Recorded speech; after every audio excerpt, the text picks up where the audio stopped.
സംസ്ഥാന എക്സൈസ് വകുപ്പിന്റെ ഓപ്പറേഷൻ തണ്ടറിന്റെ ഭാഗമായി നടത്തിയ പരിശോധനയിൽ ഒറ്റ ദിവസം 341 കേസുകൾ രജിസ്റ്റർ ചെയ്തു.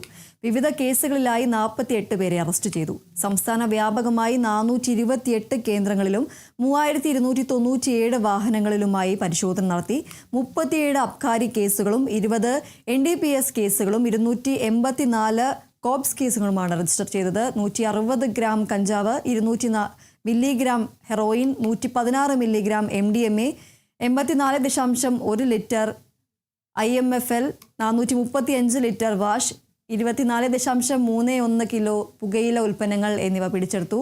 NDPS കേസിൽ ഒരു വാഹനവും കസ്റ്റഡിയിലെടുത്തതായി എക്സൈസ് വകുപ്പ് അറിയിച്ചു.